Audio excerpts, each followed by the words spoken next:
Yo, what's up? I'm a day one player with about 1600 hours, and today I want to share my honest and based opinions on Overwatch 2, especially in regards to the new monetization system. Let's get into it. So, the game's been out for a little over a month now, and I can say with 100% certainty and confidence that the new 5v5 format has absolutely carried the game. It is such a huge upgrade from 6v6, and I haven't seen anyone really complain since the game came out, and a lot of people were skeptical of it at first, but we kind of have to admit that Blizzard was right in saying that 5v5 was healthier for the gameplay. There is no more double shield, drastically reduced stuns in the game, and tank is actually a lot of fun. The only downside to the switch to 5v5 is that support players are whining about the game being too hard, which support is definitely the hardest role in the game right now, but can still make a lot of different plays. Like, people need to realize that in Overwatch 2, playing support is just playing DPS with utility, but this time the utility isn't overpowered as shit. And as a support player myself, I think the role is still fun to play and has an impact on teamfights, so that's good.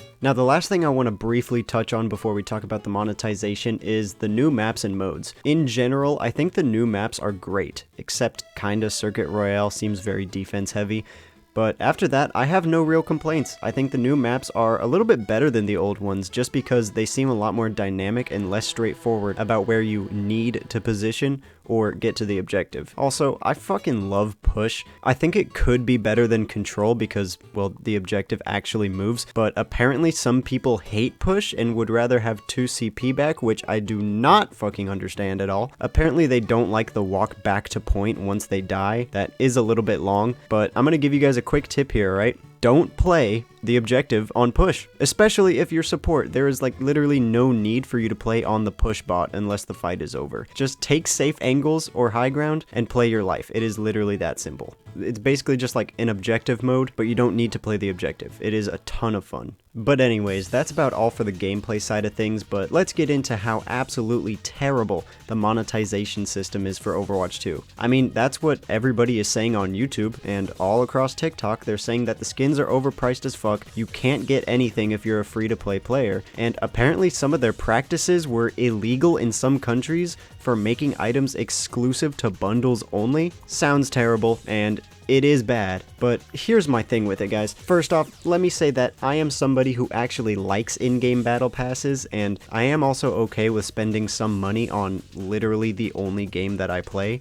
Like, I think the idea of spending money for a purely optional cosmetic is fine, and it makes sense to me. And battle passes give me a reason to play the game a lot and earn exclusive stuff that I like. So I was very open and liked the fact that Overwatch 2 changed its monetization system because we simply cannot have another system like Overwatch 1. It's either you pay for gameplay or you pay for cosmetics. Pick one. And the gaming market right now seems to be fit for games being free to play and you just charge for cosmetics. If it's not that, then you would have to pay again for Overwatch 2 to then get all the cosmetics for free.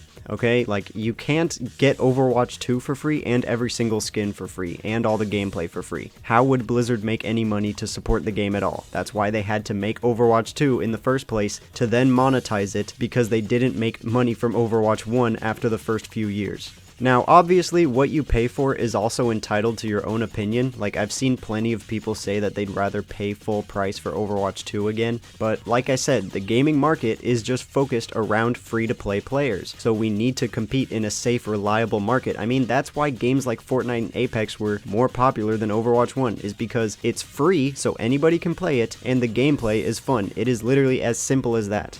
Okay, so the idea of free-to-play itself isn't that bad on its own, but why the fuck are they charging so much for these skins that were previously free? I mean, it's basically 20 bucks for one legendary skin, and then they just inflate the price with these bundles, and oh yeah, you can't buy anything you want at any time, and oh, they're fake reducing prices. Yeah, I get it, it's bad, okay? But literally every other game does this, so I kinda wasn't surprised. I mean, Apex and Fortnite do the same shit, nobody cares, and actually the prices aren't even that different either. I mean, look at Valorant. The skins are more expensive, and it is literally just a gun. There is no change to your character model at all. And you don't get shit for free in that game either. And Apex has this system where there's 2 color variants of a skin, but you can only get the second one by buying the first one. And yes, you have to pay for both of the skins to get one that you want. And also, a character skin and a gun skin together is like 30-40 bucks in Apex, but in Overwatch 2, you get both for 20. So why are people complaining about Overwatch 2 when every other game is doing the same shit? Well, I'll tell you why. It's because, first off, the Overwatch community is spoiled to some extent, but also, we kinda just expected more from Blizzard. Seriously, you don't get shit if you're a free-to-play player, and that's ridiculous. I mean, the free battle pass is bad enough, like, I mean, most free battle passes are, but like, people wonder why you even get coins through challenges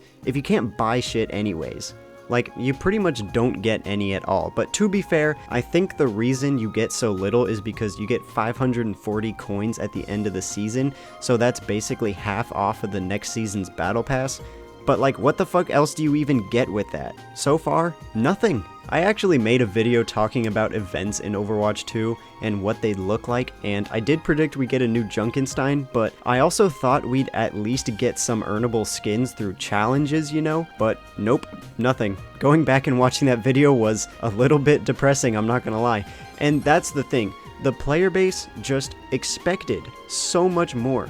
We thought that the shop would actually be more fair than other games shops. We thought that it would revolutionize the free-to-play system with how rewarding it is to everybody. But the only really good thing that they did was put mythic skins in the battle pass, which is definitely a big W. And also, I think since everybody is complaining about the shop, they forgot that they are literally putting heroes in the battle pass too. Like, that is just absolutely ridiculous and unnecessary. They did not need to do that, even if it is on par with what other games do. You could have put yourself apart from them. So if it weren't for the locked heroes, I would say that the battle pass is actually pretty much fine, to be honest. The shop, on the other hand, is just very, very disappointing, and is pretty sad to see. Oh yeah, I kind of forgot to mention, like, what I would do to change the monetization system in Overwatch if I had to, or if I could. First off, I would say that legendary skins are worth about $10 or so, and then epics, like, maybe $5, and then everything under that, just whatever, it doesn't really matter. But honestly, if a legendary bundle is good, I could see it being worth like 20 bucks. You better get pretty decked out for that hero. Like, you better get a legendary skin,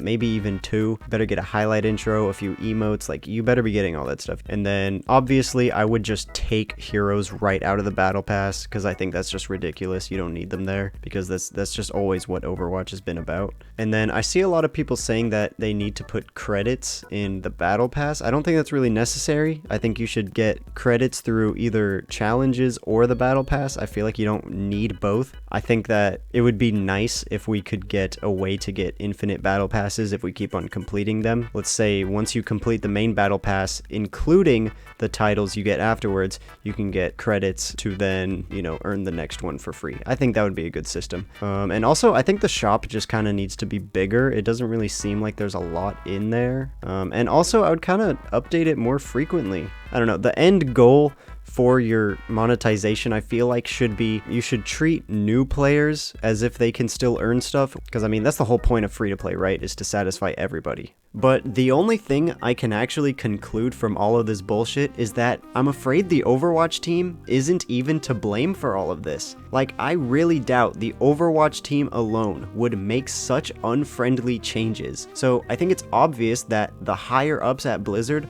are actually the ones controlling all of these prices and tactics.